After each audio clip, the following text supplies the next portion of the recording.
If I asked you to name the first diamond mine in the US, you might be tempted to say Arkansas. After all, that's where the crater of Diamond State Park is, which is where tourists can dig around for a shiny souvenir. But no, the first real commercial diamond mine in the US was in the Rocky Mountains of Colorado. And its story begins with a sharp-eyed geologist, a microscope, and a very thin slice of rock. So it's 1975, and a geologist in Boulder is making a thin section, which is a wafer-thin slice of rock mounted on a piece of glass that you can look at with a microscope. This is routine work, the kind of stuff that every geology grad student has done way too late at night with way too much coffee in their system. But this time was a little different because this geologist noticed that this saw was actually being cut by the rock that he was trying to make into a thin section, which is not normal. And so they stopped the saw and looked closer and noticed a tiny 10mm diamond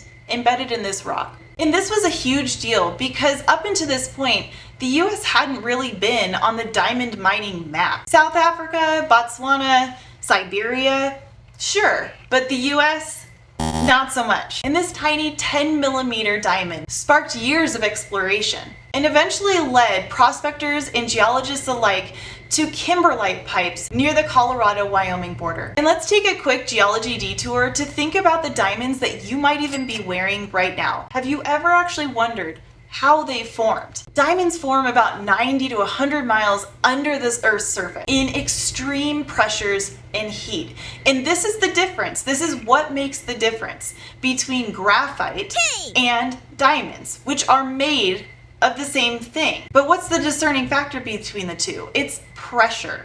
You need immense pressure to align those carbon atoms just right so that you get that sparkling diamond as opposed to a pencil. So how the heck did these diamonds go from the mantle to here? And the obvious answer is a volcanic eruption. But here's the rub.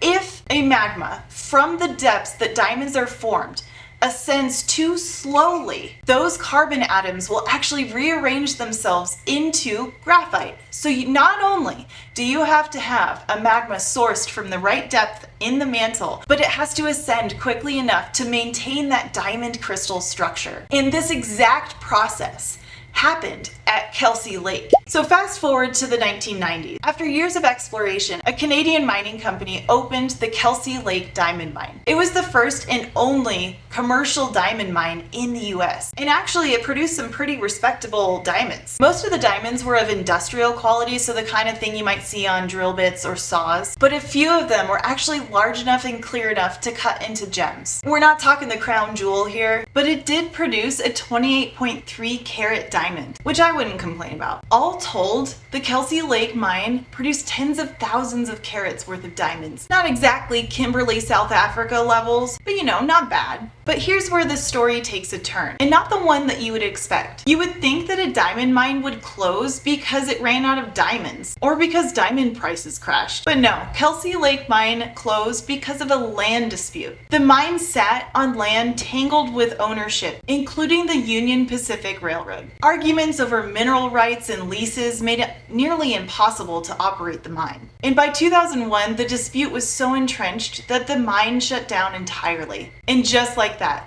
the first US diamond mine became history. A short-lived experiment in American gem mining. Today, if you visit Kelsey Lake Mine, you'll see rolling grassy hills and a reclaimed pit. But the story lingers. A geologist with a microscope in 1975, a diamond pipe that carried gems from the mantle to the surface of the earth, and a fleeting moment when the US had its own place in the glittering world of diamond mining. And it's a reminder that sometimes geology gives us treasures, but human disputes can bury them just as quickly as they were unearthed.